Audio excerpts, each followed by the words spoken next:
The thing I like most about Elden Ring Night Reign is the gameplay loop. I love the 45-minute to an hour-long run, and the amount of tension that it creates is awesome. First game I played from Software is Dark Souls 1, and there are two things that hooked me about that game. First thing was the combat. It was the first time in my life that I felt like a video game didn't treat me like a child. There were enemies that attacked, that did a lot of damage, that didn't wait for me to just spam them into oblivion. And I had to think about what I was doing, and I had to be deliberate, and I had to prepare for combat. If I wasn't prepared, I wasn't good enough to get by in Dark Souls 1. The second thing that hooked me was tension. So I knew that Dark Souls 1 was hard. That's kind of what attracted me to it, to begin with. And frankly, I didn't know if I would be a person who ended up beating it. It wouldn't have surprised me if I just bounced off it and stopped playing video games, to be honest with you, because that's the trajectory, I think. I either get into FromSoft games, or I kind of just bounce around and don't really play that many games. And what happened was I got hooked on it. And in the tension that it created, I was worried about losing my souls. I was worried about having an underleveled weapon and not finding enough materials. I was worried about, getting to a boss that I couldn't figure out. I haven't experienced anything like it since, because now I know the gameplay loop. I played Dark Souls 3, I played Bloodborne, I played Sekiro, I played Elden Ring since then, and, the gameplay loop is the same. They're difficult, but I never had that tension of, I don't know if I'm going to make it through this. And so I was pretty struck when I felt the same way in Night Reign that I felt in Dark Souls 1. I felt the pit in my stomach that if I wasn't getting better, if I wasn't getting stronger, if I wasn't being deliberate, moving to where I needed to go, thinking about my next move, hopefully moving as a team, although it was difficult without voice chat. I was just playing with randoms. I felt like if I wasn't doing that, then I was going to lose, and I wasn't going to be able to pull out a victory against the final boss. Or, there are times when teammates and I got separated and I got knocked down and there was just nobody to revive me. And I was like, fuck, that could be the end of this run. And the runs can turn really quickly. You can go from having a great weapon, having a good time, being together and progressing towards, the end of the day. But it can all go sideways really quickly. So I think it's just an absolutely smushing these two genres together. I think is just absolutely brilliant, and I think it is going to be really tough to execute it. But I think overall, it is an absolutely awesome idea that created an incredible gameplay experience in the network test. Another thing I'm super excited about is if there is any indication at all that the Elden Ring and Dark Souls worlds are in the same universe, it'd be absolutely insane. I think that Night Reign needs some sort of story at a minimum. I think it needs actually a lot of stuff, and I'm going to get to that in a bit. But I think it does need some sort of story, like why you're here, what you're doing, what are the ramifications if you don't do it, what is happening, why have you all come together, etc. I think that'll go a long way to getting people that maybe have fallen off the Elden Ring, out of the Elden Ring universe for a bit, haven't been there in a bit, of getting them back in, giving them a purpose, and making this really fun. This game, Night Reign, has been described as an alternate universe. That it's my understanding it essentially, chronologically, it's the Shattering, then some sort of, the events of Night Reign alternately happen some way, and then chronologically, Elden Ring proper happens sometime after that. I'll get to it in a second, but I think this is really interesting, and I'll explain why. In addition to this, story stuff, I think that there's a necessity for From Software to really come up with some interesting ideas that keep people coming back. Because when I sat down and I thought about it, I don't really know who this game is for in particular. So, casual people that played Elden Ring, maybe they beat it once, maybe they played for 10, 20 hours and bounced off of it.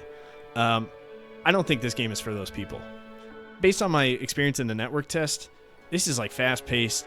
You need to be on top of your game.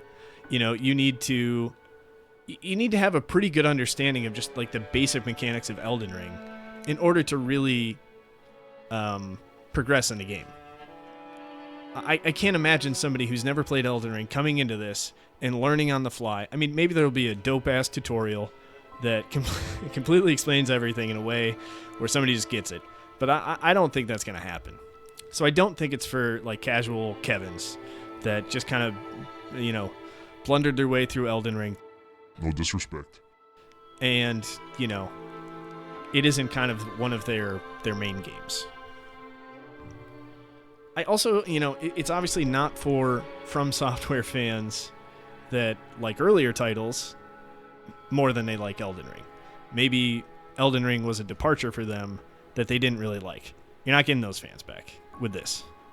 There's also a significant number of Elden Ring fans that appear to be just repelled by the word Battle Royale. They appear to have blinders on as to like what this game actually is. They see that it's online. They see that there's a shrinking circle, and they're just turned off by it. And they type in slop souls wherever they go, and, you know, they're not interested. They're not going to buy the game. And so I really think that this game is going to be made or broken by, like, the hardcore Elden Ring folks like myself. I'm still very casual, to be clear. Not very good at the game. I just played a lot, and I really like it. But I think people like me are kind of just the target audience. And the question really is, like, are there enough of those people to support the game long term? And another question on top of that is Night Reign going to replace Elden Ring for them? Because if it doesn't, I don't really see a place for it existing for very long. I think that initially it is going to be very popular. I think it's going to sell really well. I think it's going to have really good, you know, Steam player counts for like a few weeks. I think it'll have a honeymoon period where it's really good. Then when the casuals, more casual players fall off, some people bounce off of it, the game is going to transform into something different when it's kind of sweaty players like me who have played a lot of Elden Ring are still grinding away at it. And I don't think we know what that looks like. You know, so are those hardcore players, you know... You have your Gino Macchiato, you have your Hobos Jr. Are they going to choose to play Night Reign over Elden Ring? And other games, right? And so I think that there's like a few things that FromSoft could do. Some of them are crazy, and I think there's a 0% chance they do the first suggestion. My first thought for this was Helldivers 2. Helldivers 2 I thought was like such an awesome idea. The way they had the meta progression goals and like this galactic war. I was just checking. They have like this. Currently, there's this web page you can go to, and you can see the status. You could see where the war is progressing. You could see where you're supposed to be fighting if you want to like beat back the enemies. And, you know, the idea is the community needs to defend certain planet, kill a certain amount of enemies in order to stop bad thing X from happening. And if they don't do it, then, I don't know, planet gets nuked. I don't really know what happens exactly. I kind of fell off of Helldivers 2 a while ago. But I think... You know, maybe Night Reign could do something similar. You have to kill a certain number of enemies. You have to kill this night boss a certain number of times to kind of keep people engaged. But the crazy idea I had was, what if there were downstream implications for what happens in Elden Ring Night Reign? So what if, you know, there isn't like something that changes in Elden Ring Night Reign only if you don't meet a goal. But what if something you get a DLC that you can buy or that is just given to you if you have both Night Reign and Elden Ring proper that changes the Elden Ring base game? I don't know. So maybe, I don't know. The Nameless King invades the Lands Between in your Elden Ring base game. And now you have this DLC that's added on that's, maybe it has some texture changes. Maybe there's a couple of, a small area or something, or maybe they just plop them in place of a different boss or something. But I don't know. I think From Software really has to be creative in how they are going to get people to stick with this. And that's one of the ideas I had. Maybe it's crazy. It's definitely crazy, and they won't do it, but we'll see. The other idea I had was, I think map randomization has to be like kind of crazy. They've implied that it's going to be. I mean, like lava pits in the middle of Limgrave. There's like an underground shot in one of the trailers. Looks like Shiofra River well. But apart from that, if there are, if there's simply certain like parameters that show up in every single one, I think it's going to kind of get stale. And I mean, like, okay, we know there's 4 sacred tiers somewhere. We got to go find them. Like, that's essentially our route through every single map, every single time. There's, there's going to be a vendor sitting there. They're going to be selling X, Y, and Z. There's going to be, I don't know, 2 or 3 field boss. I could imagine it starting to feel very similar very quickly. Even if, like, the roster of enemies is crazy deep. If, like, where you go on the map is, like, very similar every time. So, I think, I don't know. Maybe there's, like, an insane enemy that shows up that is much stronger than the other enemies that are on the map. And you know it, and you can either take on the challenge, or you can just move on. Or, holy shit, we got a map and there was 1 sacred tier, like, and we just had to make it work. Stuff like that. I don't know. I think there needs to be something to keep it fresh. And randomization is one option. Another thing that I've thought of is the relics. I think the relic system is interesting, but it could fall flat. I can imagine it being a situation where it's like, okay, I got 75 relics stored up, 150 relics stored up, whatever. They're all kind of just like, 10%, 10% magic damage, cool. I don't know. Some extra stamina, FP regeneration, like 0.2 FP regeneration per second or some shit. I can imagine them being very boring. But what if they weren't? What if the relics like actually had some insane possibility for randomization? Like, so I don't know, something that really changes your dodge roll, something that, makes it so you don't have to use stamina at all. Like, you just have infinite stamina, like some like really crazy stuff.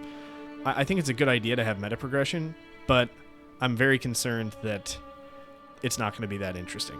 I think another option for this is to just make this shit so hard that it's nearly impossible. Especially like, I think there's 8 night bosses. So you get bosses 6, 7, 8, and they're just like, you have to put a good run together. You have to be working together. Your execution has to be like insanely good. And like, it's going to take you 10, 20, 30 tries to get this.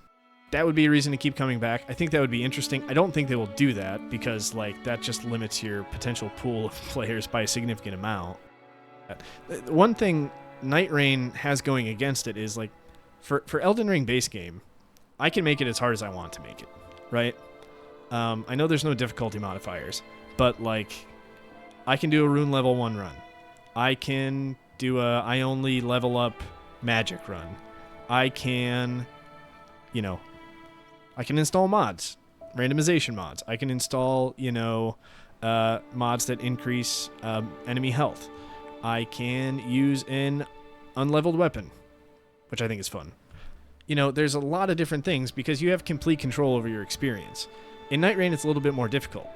So I think that either it has to be really hard or there has to be some sort of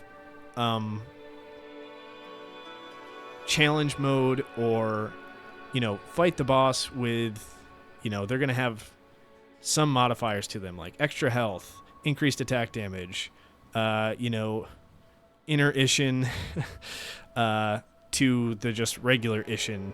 You can fight inner Ishin instead. I'm really rooting for this project, but I think it has to take some chances and do something different from the basic formula that we've been presented with so far in the network test. I also want to say one word about the network test. People are caveating a lot of what they say with, well, this is just a network test. And I totally get that, and I agree with that. But it's a little weird that in conjunction with the network test, there was also, Bandai/FromSoft took the opportunity to fly in some content creators, albeit before the network test.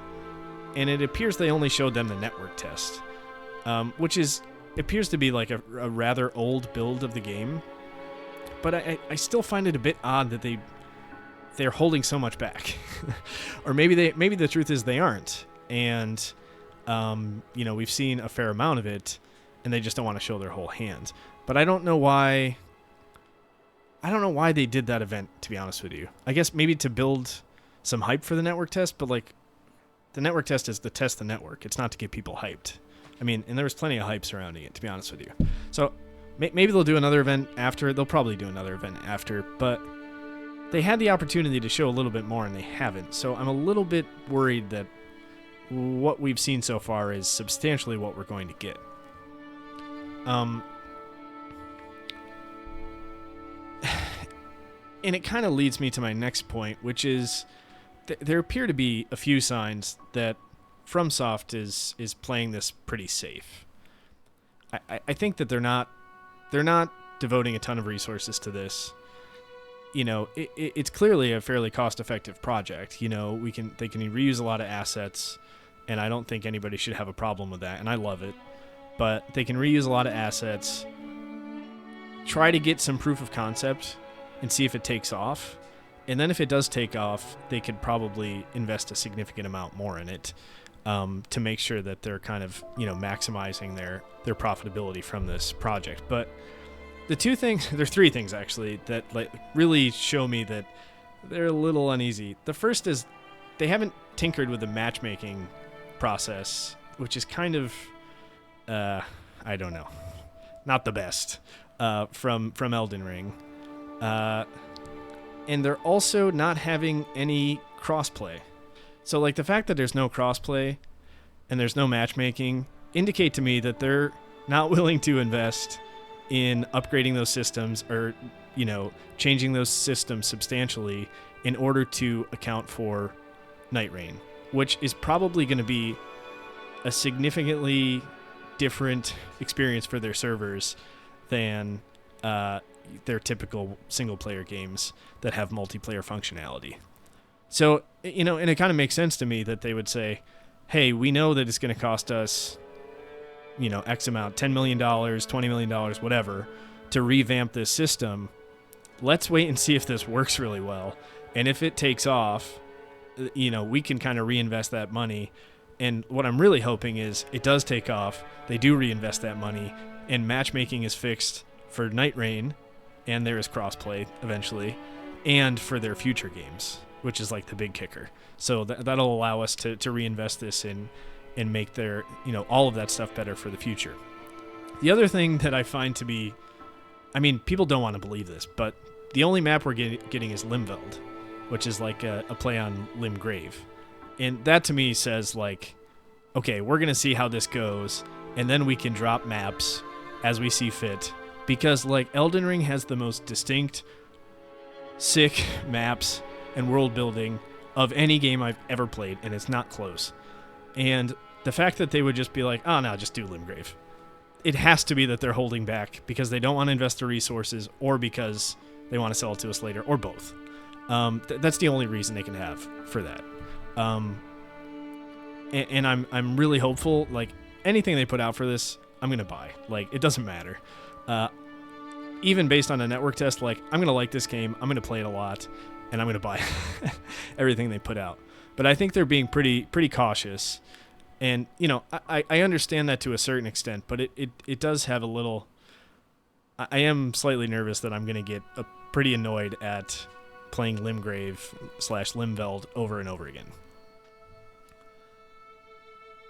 Another thing related to maps, I don't know how well caves and catacombs work in this setting. Like, there were a couple of times when I started to go into a cave and shit my pants and turn around. Because, like, the thought of being trapped down there, like, apart from just me being an anxious person, I'm also really poor at managing the closing circle, and got caught in it multiple times. Because I'm an idiot. And that's totally on me. That's not a game mechanic issue. But it does seem a little weird that it's like, you're going to go into this cave, and you're going to go down in it, and you're going to be, in the bowels of this cave. You don't know how long it's going to take, really. It's probably going to be pretty short, but who knows. Then you're going to maybe fight a little mini-boss down there and get something. Hopefully it's good. But there's the possibility that the circle... I mean, again, you can plan ahead on this, but... I don't know. I don't know if there's ever a situation where I'm so confident going into a cave that I'd say, let me forego all of the things I can see and try to go in this cave/catacomb and see what happens. With the possibility that the map starts closing in on me and I just get killed. I mean, yeah, I don't know. So I don't know if the existence of those really work. Maybe they could operate differently. We didn't see that, but I think, again, this is just me being an idiot thinking of stuff. Like, maybe there could be a situation where time stops if all three of you enter a cave, but there's, like, a limited amount of enemies in there, so you can't, like, go crazy and level up an insane amount. And, maybe you raise the stakes a little bit, and if anybody gets knocked out, like, the cave is over, because, like, stopping time is so strong, and, like, that progression forward, as I said earlier, is, like, such an integral part of the game. It like, has to be compensated for. I'm interested to see how they'll work, and I'm interested to see whether or not I actually end up going in a cave or a catacomb. Because as I just sit here right now, I don't want to do that. It sounds scary and bad. Another thing that I found to be strange was the process of upgrading a weapon and the existence of Kale, the shops with the merchants. They streamlined so much. You don't have to rest at a site of grace. You don't have to pick your level up stuff. You just level up. Why can't you just upgrade your weapon wherever? You gotta go, and then you gotta interact with the stupid smithing iron thing, anvil, whatever the hell it is. And, I'm fiddling through this menu. I mean, I know that the network test, I think, is kind of like, hypercharged, crazy pressure, because I think everybody, at least myself, I only got to play 2 sessions. And of those 2 sessions, I started out with some network issues, and also I'm a parent, and if either of my kids woke up at any time or my wife needed me for anything, my session was over. So I was really feeling like I need to maximize my time in here, and I'm not feeling great when I'm talking to Kale during the network test. So maybe this is a me thing, but it did feel very much like, I don't know, that scene in the movie where, like, everybody, there's a huge dash where something needs to happen as quickly as possible, and everybody runs to the elevator as fast as possible. But then you just sit in the elevator, and it's quiet, and it's moving really slow, and you're not progressing forward, and everybody is just thinking, like, get me the fuck out of this elevator so I can sprint towards the car. And that's how I felt every time I was, like, upgrading a weapon or, like, flicking through the bullshit that Kale had. So, I don't know. It felt asynchronous to, like, the amount of stuff that they streamlined. The fact that, like, I have to go to Kale, I have to purchase a smithing stone typically, then I have to go to the anvil, pick which weapon I want to level it up. I don't know. It just felt like an eternity, and it felt like unnecessary. This next one is the one that's been on my mind the most, and it's maybe one of the stupidest ones, so I apologize, but I found that the UI... So I've played a ton of Elden Ring. I've probably played like 1,000 hours of Elden Ring, right? I found the UI for quickly determining what I wanted to get to be so difficult to decipher. Maybe it's just because I was rushing too much. Maybe I had too much coffee. I don't know. But like, you know, I played PoE 2 recently, and it has a similar tiered loot system where the weapons are white, and then blue, and then yellow, and then orange for unique weapons. And I could see them from a mile away, and I could tell really quickly. And you know, it's because you're doing it 2 trillion times. If you're playing PoE 2, you're scanning stuff. And, like, you know, you ultimately go through this filtering process where you're, you know, maybe you have a loot filter on, hopefully.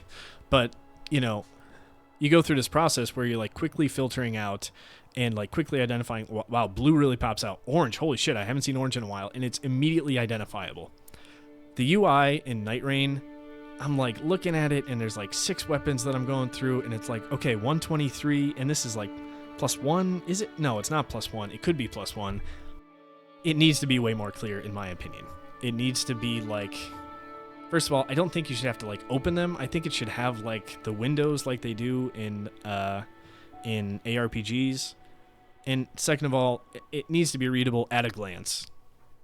I was looking at everything. I couldn't tell what was blue and what was white. Everything seemed kind of bluish and everything seemed kind of whitish.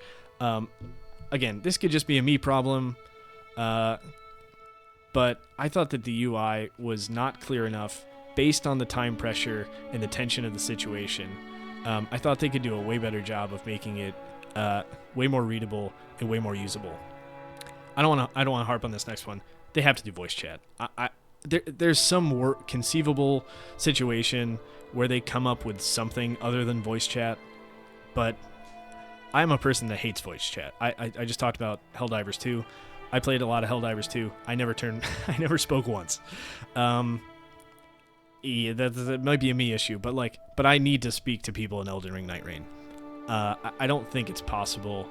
Either the game is going to be watered down and easy because you can't communicate, and that sucks, or it's going to be that you can communicate and they can ramp up the difficulty. Because honestly, it was frustrating not being able to talk to people about where we're going, what loot like we're looking for, what we found, what our plan was, like strategies. I mean, the recluse kind of has to, I feel, communicate, attack him with holy, you know, in a kind of a, I don't know, at the higher levels, it seems like that's almost a necessity. Like, I think like a competent recluse, which is not going to be this guy, is going to be looking for like those specific combinations and going to be asking people to like, okay, I need fire. Like, can somebody do something? Like, or at least like, at the very least, like be on the lookout for fire. Cause like, I don't have any way to attack with fire. And like, I need that for like one of my best spells. I don't know. Voice chat's necessary. End of story. So, you know, I said a lot of negative things. I don't want it to be lost in the weeds. Like, I'm pumped for this game. I think it's going to be fun as hell. I don't know how long its legs are going to be, but like, I'm here for it. I think FromSoft in this situation is doing what every game developer in 2025 should be doing. You know, I hear people talking all the time. Games take too long to develop. Like, they're way too expensive. They're bloated, etc. And we see all the time, like, studios are focusing so much time and effort and money on a single project at a time that they become bet the company propositions.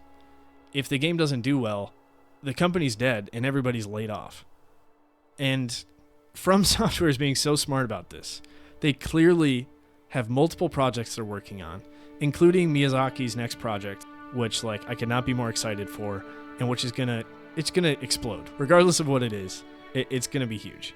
But I think it's so smart to give different members the opportunity to direct, to make smaller scale projects, to like do passion projects, I think it's just brilliant. And I think every development studio should be doing this.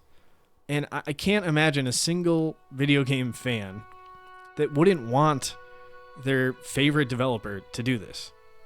Sure, I'll wait for, another 5 years for your next big game, but you got a good idea that could be 10 to 20 hours, can be, a smaller package? Like, yeah, hell yeah. Get somebody on it and, let's get it out. And I'm going to, regardless of what From Software does, I'm going to buy their stuff to support them because I'm such a huge fan.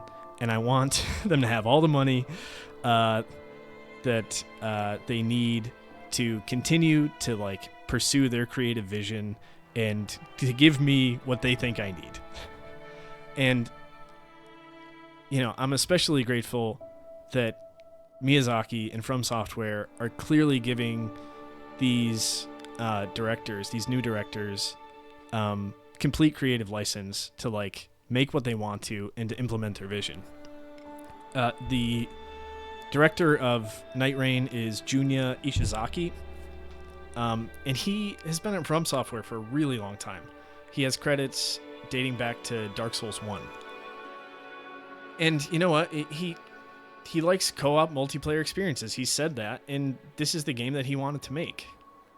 And, I'm a really strong believer in, the fact that art comes out the best when a single person, has an idea that is, clear in their head and they're passionate about, and they're able to follow through on it, and they ignore what everyone else thinks, including their fans.